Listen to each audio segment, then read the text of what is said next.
Bonjour à tous. Bonjour à tous. Voilà, nous nous retrouvons une nouvelle fois pour continuer ce partage que nous avions commencé au sujet de l'homme à l'image de Dieu. Et une nouvelle fois, comme nous avons pu le vérifier dans la parole de Dieu, nous sommes vraiment créés à l'image de Dieu. Nous avons pu voir que Dieu avait un cœur, des yeux, des oreilles et un nez, et ce matin, nous allons voir que Dieu a aussi une bouche, et que ce qui sort de sa bouche est loin d'être ni stérile, ni dénué de sens. Comme nous l'avons fait pour le cœur, les yeux, les oreilles et le nez, nous allons nous comporter encore ce matin comme des Béréens. Les Béréens, qui c'étaient? Les Béréens, c'étaient les hommes qui habitaient à Bérée, et quand on leur disait quelque chose sur Dieu, eh bien, ils se précipitaient dans les Écritures pour voir si ce qu'on leur disait était juste. Alors, nous allons faire comme ces Béréens, nous allons voir dans la parole de Dieu ce que la Bible nous dit, parce que seul pour moi et pour des milliers de chrétiens, seule la parole de Dieu est digne de foi. Si nous pouvons les uns et les autres parler, eh bien, ça tombe sous le sens, c'est parce que nous avons une bouche. Nous pouvons constater que nous utilisons notre bouche pour parler, trop souvent, nous les hommes, à tort et à travers, pour dire des choses vaines, des choses stériles et parfois méchantes même. Et ce n'est pas le cas pour ce qui concerne Dieu. Lorsque Dieu ouvre la bouche, ce n'est jamais inutile, jamais en vain, jamais sans fondement pour étayer ses paroles. Si nous partageons ces choses aujourd'hui, c'est précisément parce qu'un jour, la bouche de l'Éternel a parlé et que ces paroles ont eu et ont encore un pouvoir extraordinaire, celui de créer. Dès le commencement de la Bible, le chapitre 1er de la Genèse, nous décrit la création des cieux et de la terre, comment toutes choses ont été créées. Et c'est intéressant de voir que dans ce premier chapitre, au verset 3, il est dit « Dieu dit que la lumière soit et la lumière fut ». Et c'est là le premier « Dieu dit » d'un chapitre qui nous donne l'ordre créationnel de notre terre, qui part de la lumière pour s'achever en mettant la plus belle œuvre que Dieu voulait créer pour la placer au milieu de cette création. Il s'agit bien sûr de l'homme. Vous savez, quand je considère la création, pour ceux qui sont en famille, qui ont des enfants, je crois que tous les couples font un peu la même chose. C'est-à-dire que quand un bébé doit venir, un petit garçon, une petite fille, on va lui préparer une chambre. On va faire le mieux possible pour que... Donc on prépare ces choses d'avance jusqu'au jour où l'enfant va être placé dans ce lieu dans lequel on aura mis tout notre amour à préparer. Eh bien, c'est exactement la même chose que Dieu a fait avec la terre. Il a tout préparé, tout créé, et lorsque tout était parfait, il y a placé l'homme. Cette création de Dieu a bel et bien été faite par la bouche de Dieu. Dans le psaume 33, au verset 6, il est écrit « Les cieux ont été faits par la parole de l'Éternel et toute leur armée par le souffle de sa bouche. » Dieu a parlé, Dieu a soufflé, les choses ont existé parce que Dieu a une bouche. Et cela dépasse complètement l'entendement de l'homme, car pour sa part, lorsque l'homme tente de créer quelque chose avec sa bouche, eh bien malheureusement, on peut constater que bien souvent c'est quoi? La zizanie, la discorde, des disputes. Voilà, l'homme est incapable de créer une chose physique, palpable, simplement en prononçant une seule parole. Mais Dieu le peut et il le fait. Dans le psaume 33, toujours au verset 9, il est écrit « Car il dit, et la chose arrive ». Excusez-moi, j'avais oublié de couper mon portable. Et psaume 33, verset 9, il dit, et la chose arrive, il ordonne et elle existe. La puissance créatrice de Dieu ainsi que l'extraordinaire puissance de son amour sont les deux valeurs qui, pour moi, suscitent l'éblouissement et le respect devant ce Père céleste. Parce que Dieu m'a créé par sa puissance, il m'aime aussi avec la même puissance. Lorsque nous considérons Dieu en tant que puissance, nous ne pouvons être qu'éblouis.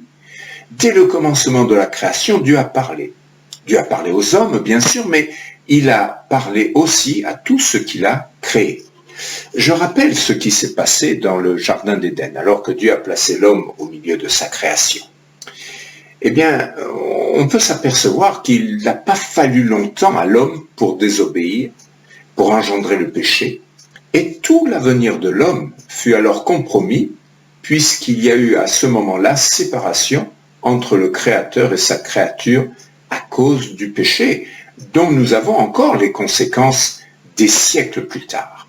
Alors, dans ce Jardin d'Éden, alors que l'homme avait l'interdiction de manger du fruit de l'arbre de la connaissance du mal, du bien et du mal. Donc je souligne entre parenthèses que dans la tradition, tout le monde dit c'est la pomme d'Adam. En réalité, rien ne dit que c'est une pomme, il est dit le fruit de l'arbre de la connaissance du bien et du mal. Donc ils ont goûté ce fruit, et Genèse chapitre 3 verset 7, il est dit « Les yeux de l'un et de l'autre s'ouvrirent, ils connurent qu'ils étaient nus, et ayant cousu des feuilles de figuier, ils s'en firent des ceintures. Alors, ils entendirent la voix de l'Éternel Dieu, qui parcourait le jardin vers le soir, et l'homme et sa femme se cachèrent loin de la face de l'Éternel Dieu, au milieu des arbres du jardin. Mais l'Éternel Dieu appela l'homme et lui dit « Où es-tu » Il répondit « J'ai entendu ta voix dans le jardin et j'ai eu peur parce que je suis nu et je me suis caché. » Et l'Éternel Dieu dit « Qui t'a appris que tu es nu ? Est-ce que tu as mangé de l'arbre dont je t'avais défendu de manger ?» L'homme répondit « La femme que tu as mise auprès de moi m'a donné de l'arbre et j'en ai mangé. » Et l'Éternel Dieu dit à la femme « Pourquoi as-tu fait cela ?» La femme répondit « Le serpent m'a séduite et j'en ai mangé. » Voyez-vous, déjà, il y avait juste un homme et une femme sur cette terre, et déjà, l'homme rejetait la faute sur sa femme et la femme rejetait la faute sur le serpent. Il n'y a rien de nouveau aujourd'hui. On n'a rien fait de nouveau. Et c'est toujours la même chose. On essaye toujours de rejeter la femme sur les autres. Mais ce n'est pas le sujet de ce matin. Ici, nous voyons que c'est le premier dialogue que nous pouvons lire entre le Créateur et sa créature. Et nous pouvons imaginer la relation qui existait entre Dieu et l'homme. Entendre la voix de Dieu était, pour Adam et Ève, une chose tout à fait normale, et c'est ce que nous connaîtrons un jour pour ceux qui entreront dans le royaume de Dieu. La réponse qu'Adam et Ève donnent à Dieu pour permettre de réaliser que parler avec Dieu faisait partie du naturel de l'homme dès le commencement de sa création. C'est là, on réalise au travers de ces choses que au commencement c'était absolument merveilleux, c'était parfait, la relation était parfaite. Le péché est entré, hélas, il est venu avec lui, et il a entraîné avec lui toute une série de conséquences qui vont amener Dieu à user de sa bouche, là encore, pour prononcer des paroles qui vont changer radicalement le devenir des hommes. Et c'est ce que je vous disais à l'instant, et on en subit les conséquences des siècles plus tard. Dieu, depuis ce temps du commencement de la création, puisque pour Dieu tout est présent, je le rappelle, le temps a été créé pour les hommes, pour Dieu tout est présent. Donc Dieu, depuis le commencement, depuis ce temps du commencement de la création, Dieu crée, il a toujours créé, il créera encore, car la parole de Dieu est une parole créatrice. Dès le commencement, Dieu n'a pas parlé qu'aux hommes, mais il a parlé aussi à tout ce qu'il a créé.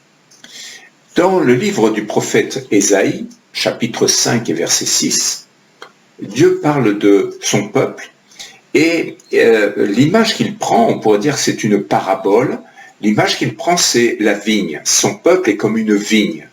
Et ce peuple avait, encore une fois, je dirais pour la énième fois, ce peuple avait fait des choses qui n'étaient pas à la gloire de Dieu.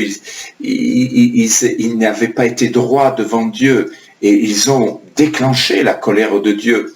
Et là, son peuple, qui est cette image de la vigne, Dieu dit, je la réduirai en ruine, elle ne sera plus taillée ni cultivée, les ronces et les épines y croîtront, et je donnerai mes ordres aux nuées, afin qu'elle ne laisse plus tomber la pluie sur elle. Donner l'ordre aux nuées. Dieu parle à toute sa création. Ça, je vous donne un témoignage. Il y a quelques années, c'était au début des années 2000, avec un frère chrétien, nous avions entrepris de visiter la Corse, et on l'a fait en 2 fois, et on a fait le sud de la Corse ensemble, et chacun avec sa moto. Et nous sommes partis d'Ajaccio et là, il faisait un temps superbe, il faisait chaud et à moto, donc nous sommes partis légèrement vêtus, malgré tout avec un blouson, mais légèrement vêtus, parce qu'il faisait beau. Et au fur et à mesure, nous allions dans le sud-est de la Corse. Et au fur et à mesure que nous avancions, et d'abord il y avait un super temps. Et au fur et à mesure que nous avancions, au loin, nous avons vu que c'était tout noir. Nous avons continué à avancer parce que nous avions rendez-vous pour déjeuner chez des amis, et à Furiani, je me rappelle, et donc nous avions encore quelques dizaines de kilomètres à faire. Et là, je roulais devant, et je voyais ce temps noir qui arrivait, et ces nuages. Et d'un seul coup, on est arrivé dans ces nuages, mais on était en plein milieu de cette pluie. Et là, sur ma moto, à cette époque, je me suis souvenu de ce verset, que c'était Dieu qui donnait des ordres aux nuées. Alors simplement en roulant comme ça, j'ai rappelé à Dieu ce verset, et j'ai dit voilà, il est écrit que c'est toi qui donnes tes ordres aux nuées, et je te prie au nom de Jésus d'écarter la pluie de cette route, que nous puissions arriver à destination sans être mouillés. Évidemment, nous n'avions pas de combinaison, nous n'avions pas pris de combinaison de pluie. Eh bien, je peux vous dire, dès que j'ai fait cette prière, lorsqu'on est rentré dans l'orage, et on aurait dit que la pluie s'écartait devant nous. Il nous restait encore quelques dizaines de kilomètres à faire. Nous sommes arrivés, il pleuvait de droite et de gauche, nous sommes arrivés à destination sec. Et j'ai fait une autre fois une expérience semblable à hier aussi. Alors, voyez-vous, c'est bien Dieu qui, et je peux le confirmer, pourquoi j'ai la foi dans ces choses? Parce que je les ai vécues. Dans Jérémie chapitre 10, prophète Jérémie chapitre 10, verset 13, il dit ceci, « À sa voix, les eaux mugissent dans les cieux. Il fait monter les nuages des extrémités de la terre, il produit les éclairs et la pluie, il tire le vent de ses trésors. » Et puis je reviens encore à Ésaïe, chapitre 40 et verset 26, « Levez vos yeux en haut et regardez, qui a créé ces choses? Qui fait marcher en ordre leur armée? Il les appelle toutes par leur nom, par son grand pouvoir et par sa force puissante, il n'en est pas une qui fasse défaut. » Et de qui parle-t-il ici? Quand regardez en haut, il s'agit de l'armée des cieux, c'est-à-dire tous les astres, toutes les étoiles qui sont dans les cieux. Et puis aussi dans le prophète Amos, chapitre 9 et verset 6, il dit ceci, « Il a bâti sa demeure dans les cieux et fondé sa voûte sur la terre. Il appelle les eaux de la mer et les répand à la surface de la terre. L'Éternel est son nom. » Voyez-vous, de sa voix, Dieu commande, ordonne à toute chose créée, les nuées, les eaux des mers, les étoiles et même les animaux. On peut voir dans la parole de Dieu que Balaam, donc c'était un faux prophète, mais il a entendu parler une ânesse. On voit que Élie a été nourri par des corbeaux sur l'ordre de Dieu. On voit que des ours ont déchiqueté des jeunes gens avec Élisée. Les poissons sont venus se jeter dans les filets des disciples lorsqu'ils n'arrivaient pas à avoir de poissons. Toutes ces choses, là c'était sur l'ordre de Jésus. Tout a été créé par Dieu. Tout lui appartient et toute existence peut être bouleversée sous la puissance créatrice de Dieu. Qu'est-ce qui caractérise la bouche de Dieu et ce qui en sort?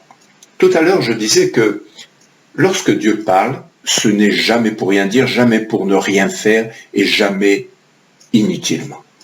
Ce qui sort de la bouche de Dieu doit nous édifier, doit nous servir, que ce soit d'une manière ou d'une autre, même s'il s'agit d'un jugement.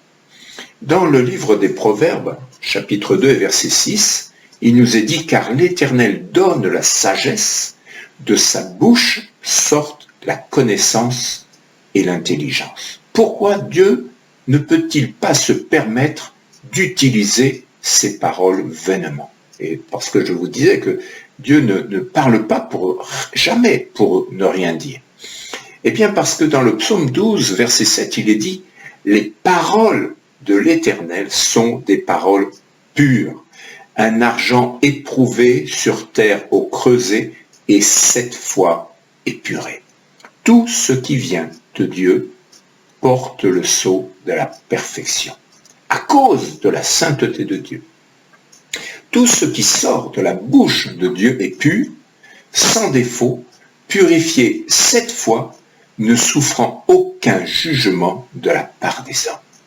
Tout ce qui sort de la bouche de Dieu a non seulement été épuré, réfléchi, vérifié, mais a aussi été éprouvé, c'est-à-dire mis à l'épreuve. Ça me fait penser un peu quand ils font des voitures, les constructeurs automobiles, une fois qu'ils ont fait la voiture, ils font des crash tests. Avant de la confier aux hommes, eh bien, ils font des crash tests et puis ils mettent les véhicules dans les souffleries, ils les envoient contre des murs, ils les font rouler sur des mannequins et ils les mettent à l'épreuve. Et Dieu a mis sa parole à l'épreuve. Il sait déjà quel va être le résultat pour ceux qui vont entendre sa parole.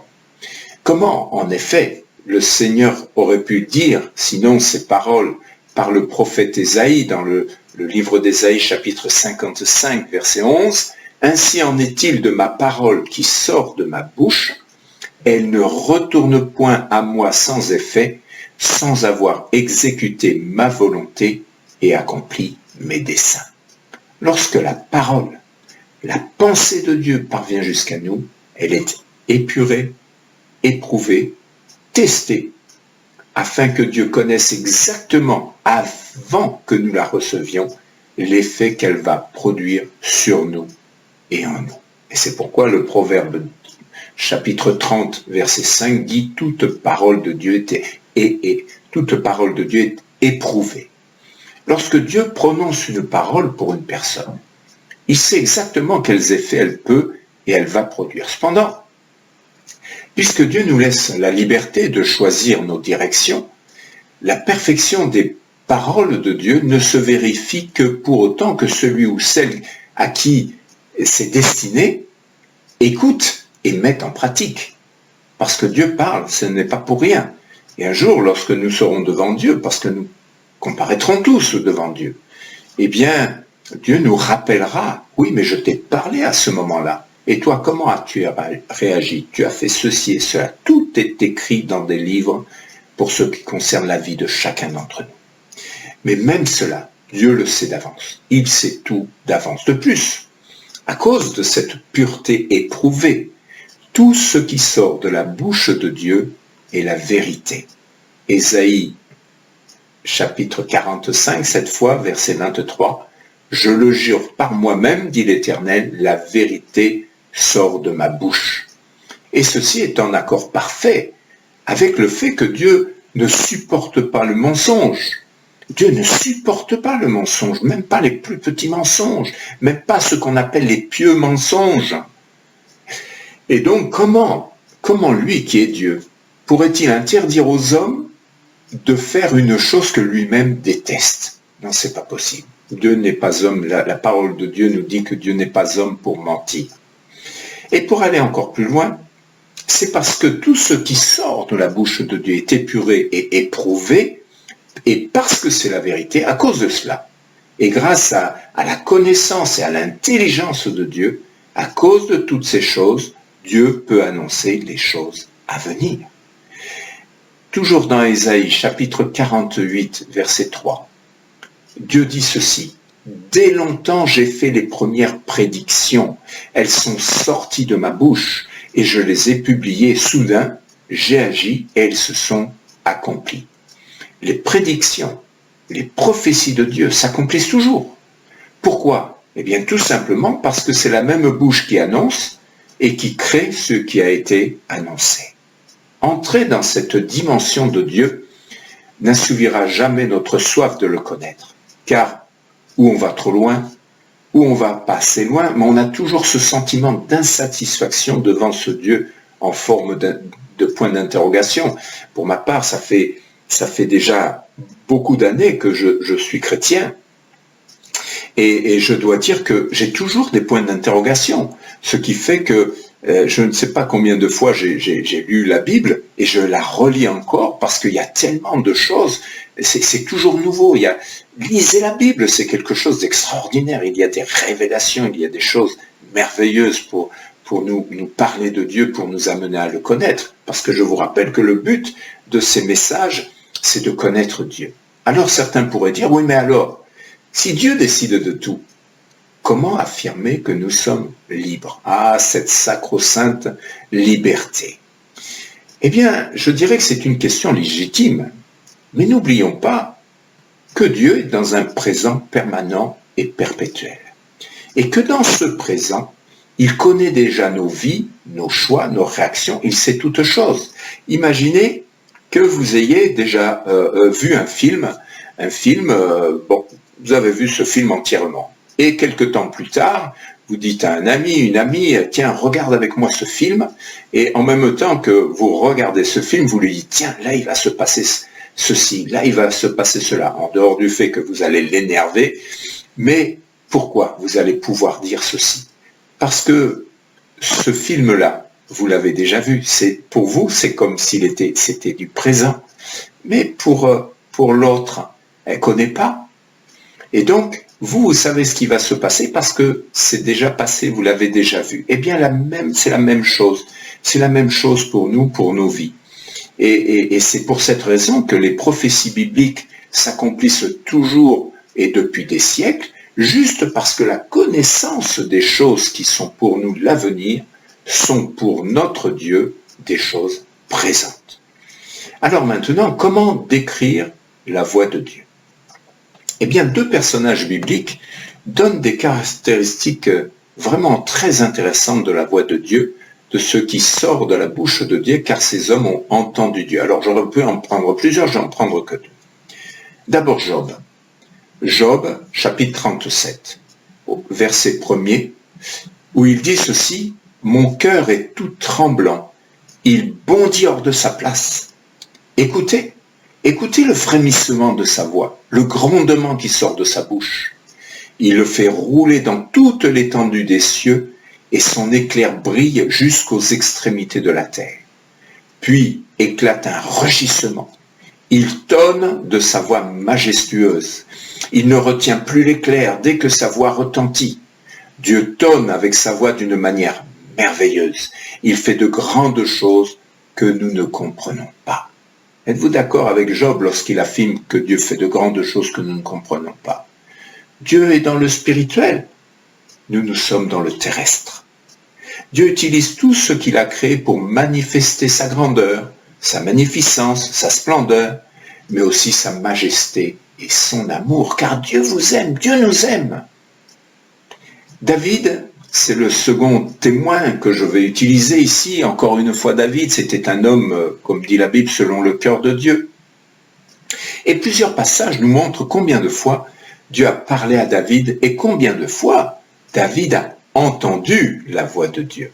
Je vais prendre juste ce passage premier livre de Samuel, chapitre 30 et verset 8, David consulta l'Éternel en disant « Poursuivrai-je cette troupe ?» Donc là, on comprend que David il avait des ennemis et ils étaient venus l'attaquer. Et là, il dit « Poursuivrai-je cette troupe? L'atteindrai-je ?» L'Éternel lui répondit « Poursuis, car tu atteindras et tu délivreras. » Deuxième livre de Samuel, chapitre 2, verset 1er, là aussi, il nous est dit encore une fois, David consulta l'Éternel en disant, « Monterai-je dans une des villes de Juda ?» L'Éternel lui répondit, « Monte. » David dit, « Où monterai-je » Et l'Éternel répondit, « À Hébron. » Nous voyons que lorsque nous demandons à Dieu, il nous répond. Et là, c'était une réponse instantanée, c'était dans l'urgence. Mais je peux dire que lorsque nous demandons à Dieu, il est poli, il nous répond. Mais évidemment, comme les hommes attendent certaines réponses, eh bien quand la réponse ne leur convient pas, eh bien ils disent « mais non, mais Dieu ne répond pas aux prières ».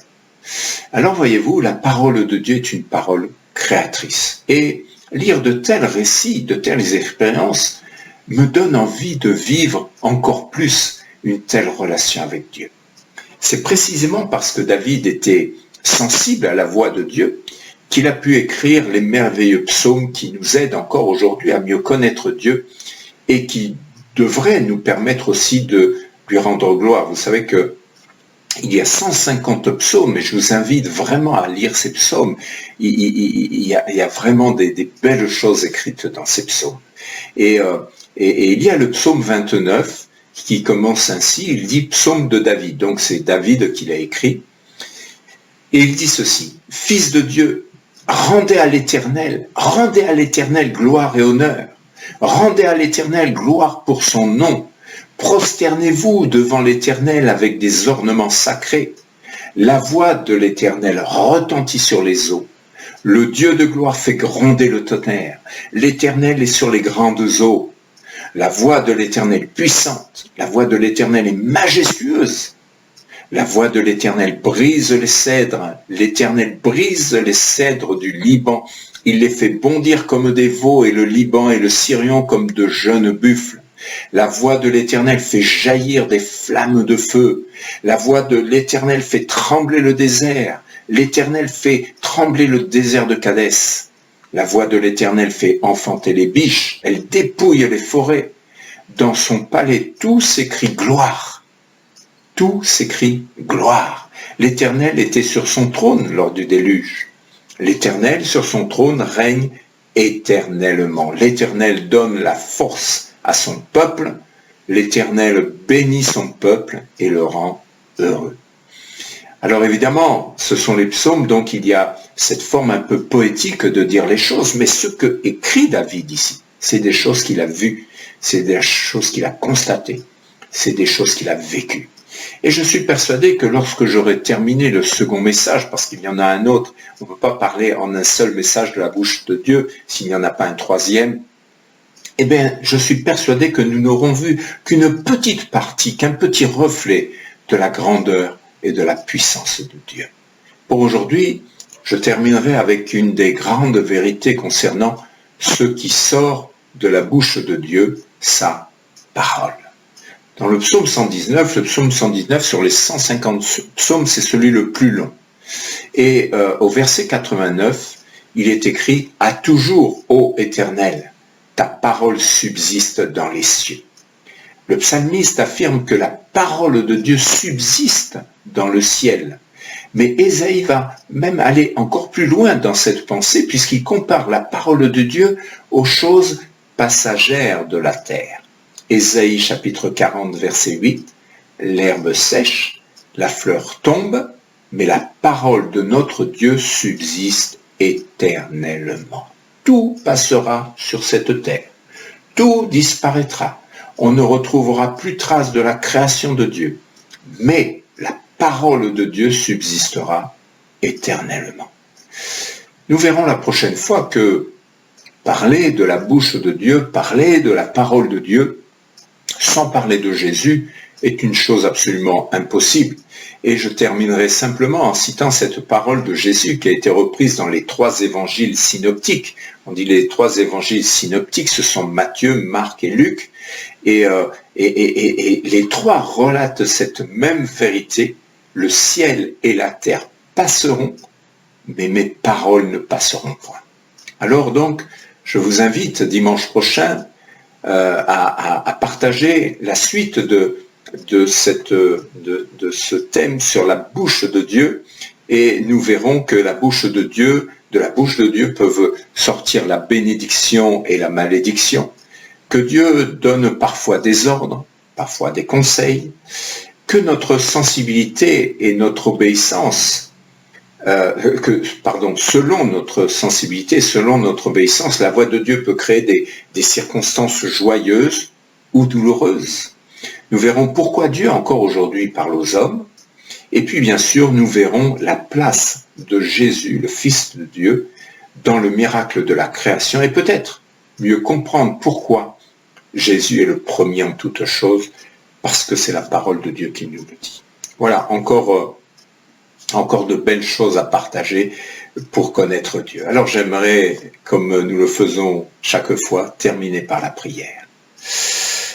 Notre Seigneur et notre Dieu, merci pour cette parole qui est créatrice, mais elle crée justement en nous le désir d'en savoir plus, le désir de te connaître davantage. Merci parce que lorsque nous plongeons nos regards dans cette Bible, nous voyons que tu es quelqu'un d'extraordinaire. Ah, les hommes te contestent.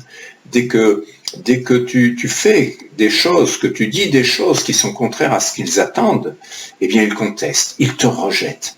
Mais pour toutes celles et ceux qui sont enfants de Dieu, qui sont des chrétiens, des chrétiennes, qui s'attendent à toi, qui te connaissent, qui ont déjà vu tellement d'exaucements de prières, toutes ces choses que nous lisons, ce sont des choses merveilleuses. Nous croyons, Seigneur, parce que tu nous l'as montré, tu nous l'as prouvé, que tu es un Dieu qui parle, tu es un Dieu qui exauce, tu es un Dieu qui intervient et tu es un Dieu qui aime. Alors Seigneur, je te prie pour toutes celles et ceux qui ont entendu cette parole aujourd'hui, afin que pour celles et ceux qui vont te prier, eh bien tu puisses leur parler d'une manière ou d'une autre. Parce que tu parles au travers de la parole de Dieu, tu peux parler au travers d'une parole que nous entendons de quelqu'un, ou même des fois à la télévision ou sur une affiche. Tu parles de tellement de manières différentes. Mais Seigneur, je me rappelle cette parole qui dit que Dieu parle tantôt d'une manière, tantôt d'une autre, mais que nous n'y prenons pas garde. Eh bien Seigneur, que cette semaine, si nous t'avons demandé quelque chose, eh bien nous puissions prendre garde à tout ce qui passe autour de nous, tout ce que nous entendons, parce que je crois que tu es le Dieu qui répond aux prières. Bénis chacun, bénis chacune, Seigneur, afin que toi-même tu sois glorifié en toutes choses. Et pour tout cela, nous te disons merci, notre Dieu, notre Père, dans le beau nom de Jésus. Amen. Soyez bénis et passez une excellente journée et à très bientôt.